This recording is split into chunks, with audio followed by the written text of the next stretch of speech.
Saya Putus Daryanto dari Bike Jog Indonesia. Sepeda keren ini milik saya belum apa-apain. Dan saya belum modifikasi juga. Tetapi dengan sepeda ini, saya bisa melakukan apa saja, melakukan kebaikan-kebaikan yang bisa saya lakukan dengan sepeda ini.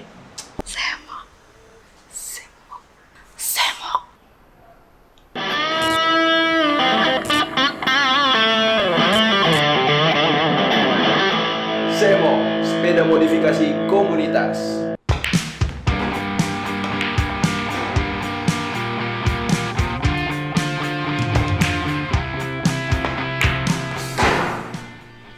Hai Sobat GOES, aku Vivi. Hari ini aku lagi main ke kantor Elemen dan mau ngobrol-ngobrol sama salah satu pegiat pesepeda di Indonesia. Siapa sih? Pada kepo nggak? Yuk langsung aja, ikut aku.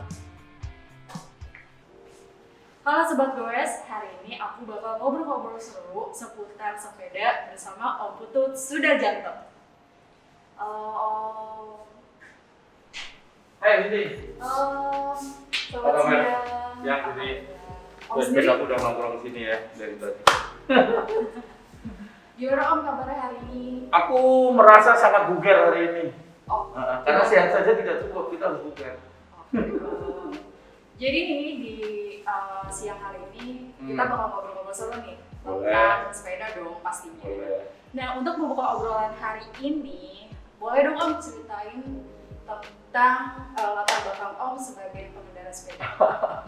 Iya, sepeda buat saya sebenarnya sudah dari dulu, dari kecil. Cuman aku nggak pernah punya sepeda saat itu. Jadi sepedanya sepeda keluarga, bukan sepeda pribadi. Jadi ada satu sepeda milik semua orang yang ada di rumah. Itu dari SD, SMP, SMA aku bersepeda. Kuliah aku juga bersepeda. Satu-satunya mahasiswa saya kira saat itu yang menggunakan sepeda ke kampus saya di Malang. Tapi nggak lama, waktu itu hanya satu semester 2 aku pindah rumah, pindah kos-kosan dekat kampus di belakang sehingga aku cukup jalan kaki.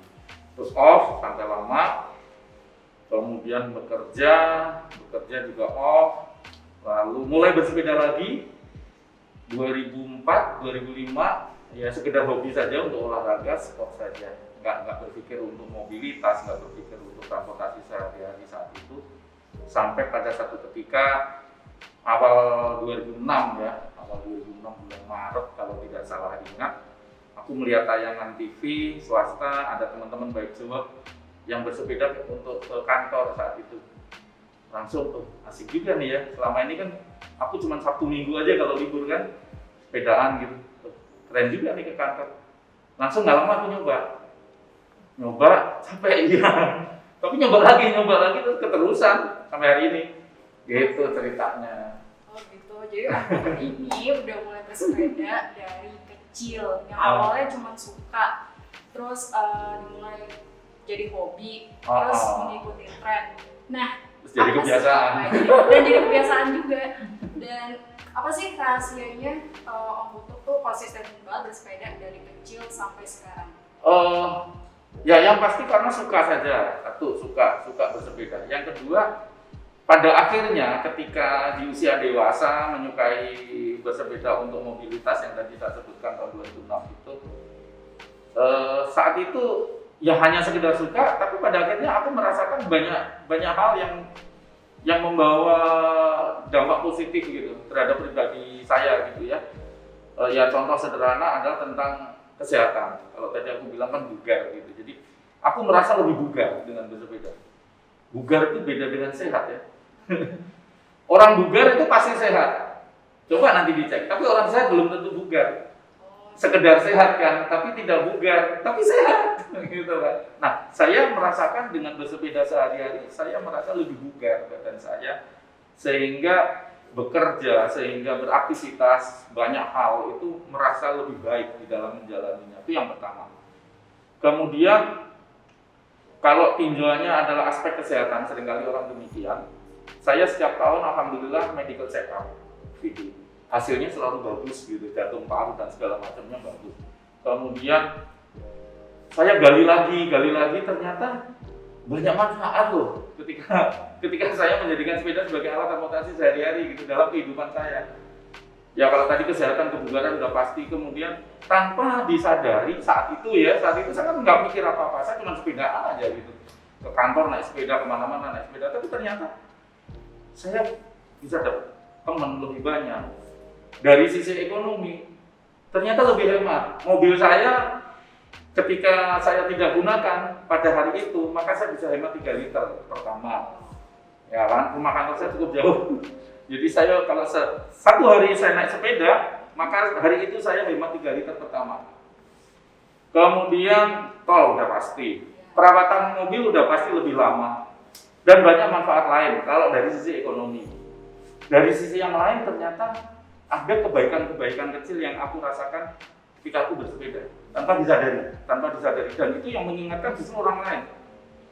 Bukan saya menyadari, oh ternyata saya mendapatkan ini enggak.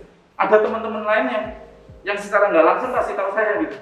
Dengan sepeda ternyata bisa nih, loh, saya sudah lakuin gitu. Contohnya apa? Misalnya ketika bersepeda itu ada ibu-ibu, para perumahan seperti Vidi misalnya kesulitan menyeberang gitu ya, lalu lintasnya sangat padat, dan itu sering tanpa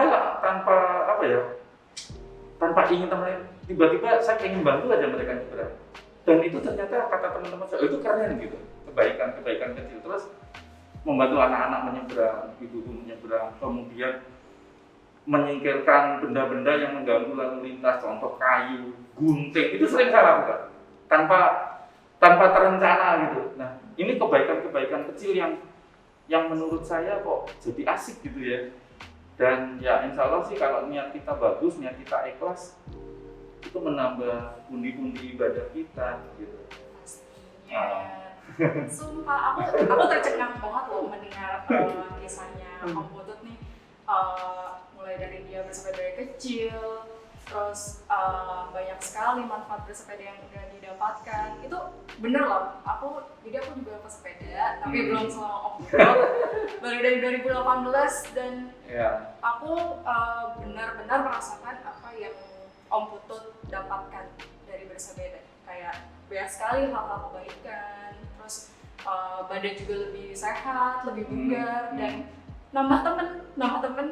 Terus habis itu dari sisi ekonomi juga aku lebih hemat untuk mobilitasnya, itu benar-benar loh. Jadi untuk teman-teman yang masih niat pesepedanya tuh, kalau kata orang sekarang tuh pesepeda musiman yang masih naik turun moodnya, coba. Ya, ada satu lagi Vivi, orang yang lupa produktivitas.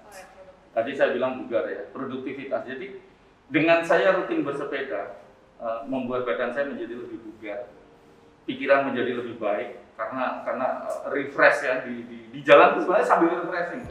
Kebayang kalau kita naik mobil gitu, bawa mobil, macet udah stres duluan, sebelum kantor udah stres. Tapi ketika kita bersepeda, ya alhamdulillah kita bebas macet kan. Artinya pikiran lebih santai, lebih asik, badan lebih bugar, maka bekerja pun lebih produktif. Dan itu aku udah buktikan gitu. Udah buktikan di kantor. Jadi teman-teman kantor ya, pimpinan segala macam menilai hasil kerjaku baik dari sisi produktivitas. Nah, ini sangat membantu proses-proses pekerjaan kita gitu. Kemudian kalau tadi ada kebaikan-kebaikan kecil, banyak orang akhirnya mengatakan juga, go green loh. Memang benar gitu, go green. Contohnya apa? Ketika kita bersepeda maka kita tidak menambah asap kan, asap knalpot mobil kita.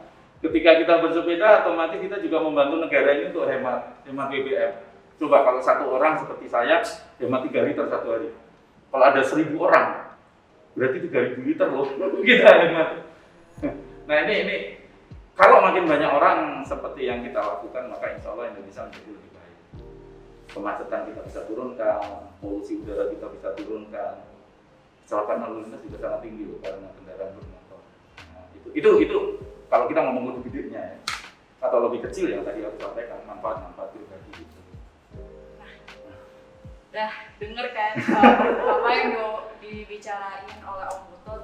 Jadi bersepeda itu emang banyak sekali manfaatnya. Yes. Dari segi buat menghemat ekonomi, terus buat kesehatan, terus buat nambah relasi juga tadi juga bisa.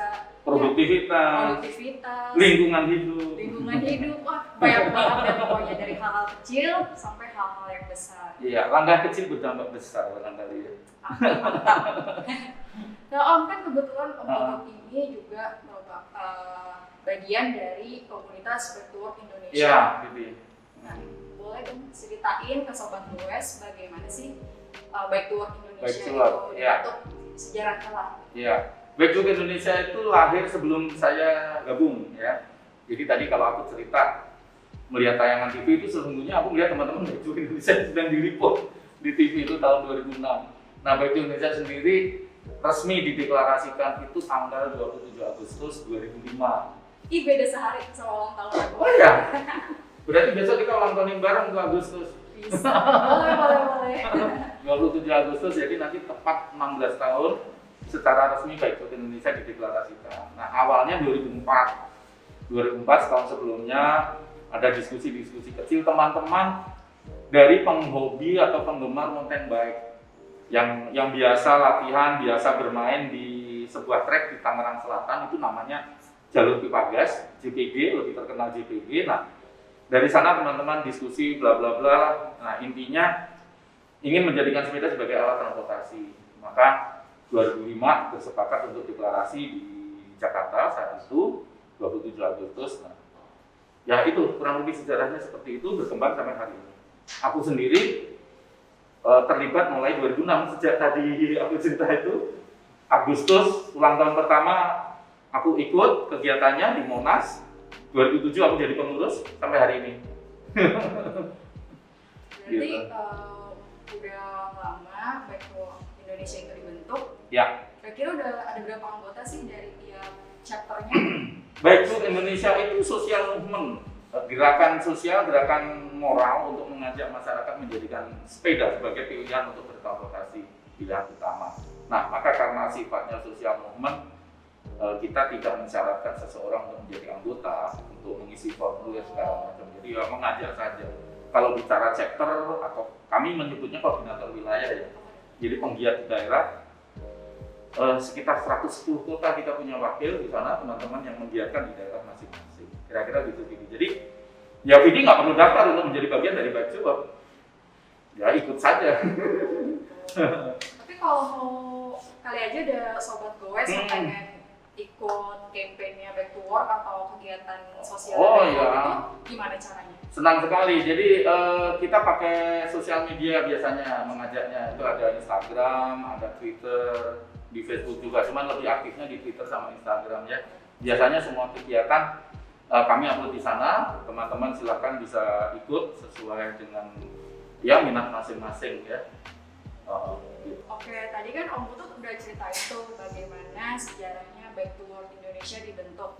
Nah, Om boleh dong kasih tahu visi dan misi Back to Work Indonesia tuh apa aja sih? Ya, visi artinya apa yang ingin kita capai ke depan. Ya, visinya kita ingin menciptakan kualitas hidup masyarakat yang lebih baik, ya tentu dengan bersepeda. Maka untuk mencapai itu misinya adalah mengajak sebanyak mungkin masyarakat Indonesia untuk bersepeda, menjadikan sepeda sebagai alat transportasi utamanya ke tempat kerja masing-masing. Kira-kira seperti itu.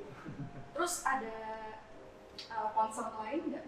Back to Work Indonesia tuh mau lebih ke arah mana kampanye gitu? Ya kalau bicara campaign sebenarnya bicara kegiatan ya, lebih enak bicara kegiatan ya. Jadi kegiatan itu ada empat bidang, ada advokasi, ada kampanye, ada edukasi, ada sosial. Advokasi ini kita lebih ke arah pemerintah, ke arah pemangku kebijakan, bagaimana teman-teman di pemerintahan, teman-teman stakeholder yang berwenang membuat kebijakan-kebijakan itu kita dorong untuk memberikan fasilitas-fasilitas bagi penggunaan sepeda sebagai alat transportasi sehari-hari. Ya, mulai dari hukumnya, undang-undang, peraturan dan sebagainya sampai kepada penyediaan fasilitasnya, pemenuhan dari undang-undang tersebut. Ini ranahnya advokasi. Kemudian kampanye ya tadi sesuai misi tadi. Kita ingin mengajak sebanyak mungkin masyarakat Indonesia untuk menjadikan sepeda sebagai alat transportasi. Nah, kampanyenya dengan cara apa ya? Dengan berbagai cara. Ya kalau seperti saat ini sosial media kan cukup baik ya untuk berkampanye, maka kita lakukan itu. Jadi ada online juga, ada offline. Online-nya kita menggunakan sosial media dengan teman-teman media juga, kerjasama. Kemudian offline-nya juga dengan berbagai cara ya, seminar biasanya, lalu kunjungan-kunjungan dan lain sebagainya. Kemudian yang ketiga adalah edukasi. Edukasi ini bagaimana kami ingin mengajak masyarakat untuk menggunakan sepeda itu secara baik dan benar. Artinya baik, benar adalah mematuhi aturan lalu lintas, bersepeda supaya aman dan lain sebagainya. Yang terakhir kegiatan sosial. Nah, kegiatan sosial ini lebih sering berbentuk berbagi sepeda karena kita memang sepeda kan. Jadi berbagi sepeda. Seperti hari ini misalnya hari ini kami menggalang dana dengan teman-teman untuk mengumpulkan sejumlah anggaran, sejumlah dana yang kita mau berikan sepeda buat salah satu pelajar di Kota Slawi, Tegal. Jadi ya mendengar ceritanya cukup menyedihkan. Akhirnya kami berencana untuk memberikan sepeda baru pada atlet tersebut di Slawi. Nah ini salah satu contoh dan kegiatan sosial seperti ini tidak hanya sepeda saja, tetapi berbagai kegiatan sosial yang lain, misalnya bencana alam seperti awal tahun kemarin, kemudian santunan dan lain sebagainya. Kira-kira seperti itu. Jadi kalau bicara kegiatan ada 4 ya, advokasi, kampanye, edukasi, dan sosial. Oke, by the way Sobat Goes, aku dengar dapat kabar nih kalau Om Putus Sudarjanto itu tidak akan menjabat lagi sebagai Ketua Bike to Work Indonesia per tanggal 1 Juli. Itu benar nggak sih Om? 1 Juli lalu ya? Iya benar dong. Kenapa Benar. tuh? Bukan kenapa, jadi sebenarnya saya habis masa jabatan itu Desember tahun 2020. Nah waktu itu teman-teman minta tambah dong 6 bulan atau 1 tahun. Waduh, saya bilang begini ke kawan-kawan, aku tuh jadi pengurus Bike to Work tanpa putus sejak 2007 sampai 2007 ya, sampai 2016 tuh. Sampai 2016 itu saya selalu jadi pengurus, lalu Desember 2016 saya diminta menggantikan Om Toto Sugito jadi ketua. Nah artinya kalau saya tarik dari 2007 ke hari ini itu sudah 14 tahun saya menjadi pengurus Bike to Work. Maka per 1 Juli kemarin ya saya minta ada pergantian gitu. Jadi pas 6 bulan dong. Jadi 4 tahun 6 bulan menjadi ketua. Dan harusnya cuma 4 tahun kan? 4 tahun 6 bulan jadi ketua. Ya enggak apa-apa lah nambah 6 bulan. Nah, jadi saya per 1 Juli kemarin memang sudah bukan jadi ketua Bike to Work lagi. Gitu. Ya mudah-mudahan bermanfaat selama 14 tahun mengabdi. Oh pastinya dong bermanfaat. Udah 14 tahun udah banyak kegiatan. Ya kegiatan kebaikan yang telah Om Putut lakukan. Amin. Nah setelah tidak menjabat sebagai ketua Bike to Work lagi, Om Putut punya harapan apa sih ke depannya untuk Bike to Work Indonesia? Ya, tentu ada. Secara pribadi saya berharap banyak Bike to Work Indonesia ini menjadi partner terbaik bagi pemerintah kita untuk bersama-sama membangun kualitas hidup masyarakat kita sesuai visi misinya Bike to Work tentu saja. Dan satu hal kalau dari sisi pribadi ya berharap banget teman-teman siapapun dia punya klub atau tidak, ayolah kita sama-sama membuat Indonesia menjadi lebih baik. Dan tentu Bike to Work menjadi salah satu sarana untuk mendapatkan itu semua. Artinya ya mari kita bergotong royong semuanya bahwa persoalan bangsa ini tidak saja menjadi tanggung jawab pemerintah tetapi juga tanggung jawab kita semua, masyarakat kita, untuk membuat semuanya menjadi lebih baik. Bike to Work saya berharap bisa menjadi salah satu partner terbaik pemerintah untuk mencapai kualitas hidup masyarakat yang terus maju. Sobat Goes udah denger ya tadi kalau Bike to Work itu tuh tidak bisa bekerja sendirian. Jadi teman-teman Sobat Goes yang tergabung dalam komunitas folding bike, road bike atau mountain bike, apapun tidak punya sepedanya, klub sekalipun ya, atau punya solo ride seperti saya, solo ride. Nah, sama-sama bergotong yuk royong. sama-sama kita bantu Bike to Work Indonesia agar para pesepeda bisa mendapatkan haknya di jalanan lebih nyaman, pokoknya lebih tenang lah kalau bersepeda di jalanan di Indonesia. Oke, Sobat Goes kan udah denger nih ceritanya Om Putut tentang kegiatan beliau bersepeda tuh kayak seru banget. Terus kira-kira Sobat Goes pengen ikutan mulai Bike to Work gak? bersepeda nggak? Gitu. Nah, kalau misalkan teman-teman sobat goes ada yang mau mulai melakukan bike to work, kira-kira apa sih yang harus dipahami untuk teman-teman, untuk sobat goes yang mau mulai? Iya, jadi kalau kita sudah memutuskan bersepeda di jalan raya gitu, maka kita harus ingat bahwa kita di jalan raya tidak sendiri. Ada orang lain yang menggunakan jalan itu, entah dengan sepeda, entah dia jalan kaki, entah dia naik motor atau naik mobil atau naik angkutan umum. Jadi artinya harus paham betul bahwa kita tidak sendiri di jalan raya. Maka kalau saya ditanya seperti yang tadi, maka itu yang harus diingat dulu pertama. Nah, ketika kita sudah ingat bahwa kita tidak sendiri di jalan raya, maka pikiran kita juga harus bagaimana supaya saya bisa selamat, bagaimana supaya orang lain selamat, kan begitu. Kita tidak mau celaka kan intinya. Sampai dari berangkat dari satu titik ke titik tujuan harus selamat. Orang yang lain pun juga harus kita pikirkan jangan sampai dia celaka karena kita gitu. Jadi jangan sampai ketika kita bersepeda di jalan raya membuat diri kita celaka atau membuat orang lain celaka. Nah, caranya bagaimana? Yang pertama adalah rule ya, aturan. Patuhi aturan lalu lintas, sekecil apapun. Kemudian yang kedua adalah tentang skill, kemampuan kita bersepeda, pengetahuan kita tentang sepeda. Ya nggak harus pintar bagaimana, tidak, tapi kita harus terampil berkendara di jalan raya. Kapan waktunya kita ngerem, kapan waktunya kita bisa lebih kencang, kapan waktunya kita harus pelan bersepedanya, rem depan ada di sebelah kanan atau kiri dan lain sebagainya. Itu kita harus pahami. Itu masuk kategori skill. Jadi ada rule, ada skill. Yang ketiga adalah attitude, perilaku kita. Sekali lagi kita tidak sendiri, ada orang lain, maka hargai orang lain, maka hormati orang lain. Karena kita pun juga ingin demikian toh. Jadi ada 3 kata kunci aja. Rule, skill, dan attitude. Udah, ini aja dipahami, simple. Jadi bersepeda di jalan raya itu tidak sulit, gampang sekali. Paling penting itu tadi, ya, pahami bahwa kita tidak sendiri di jalan raya.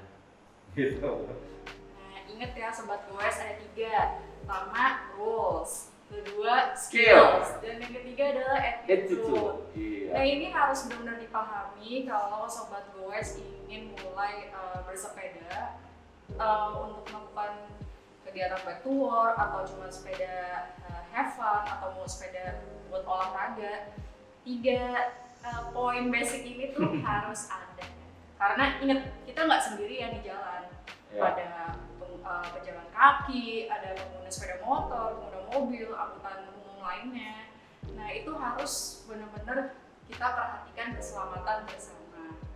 Jadi pesepeda bisa ya jadi pelopor keselamatan dalam berkendara? Iya, bukan bisa. Sebaiknya kalau menurut saya harus Ya. Harus menjadi pelopor keselamatan lalu lintas. Karena pada dasarnya semua orang tidak ingin celaka. Dan kalau boleh saya mengingatkan, kecelakaan lalu lintas di Indonesia ini di jalan raya itu korbannya jadi setiap tahun selalu di atas 20.000 nyawa yang meninggal. Nah, yang nggak meninggal juga banyak juga kan, yang cacat tetap dan lain sebagainya. Nah, maka apapun jenis kendaraan kita, ayo sama-sama kita kurangi ya kecelakaan lalu lintas. Itu caranya bagaimana? Itu tadi segitiga RSA. Rule, skill, attitude, segitiga kan. Karena segitiga jadi semuanya penting, tidak ada yang lebih penting. Rule penting, skill penting, attitude penting. Mana yang lebih penting? Nggak ada, semuanya penting.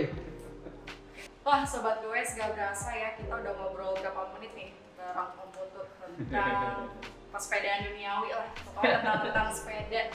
Nah, terima kasih Om Putut sudah hadir di episode saya kali ini. Benar-benar bermanfaat banget obrolan hari ini dan semoga sobat goes bisa ya memetik pelajaran lah dari Om Putut ini. Oke, jangan lupa saksikan episode Sandbox selanjutnya di YouTube-nya Elemen Bike Channel Indonesia.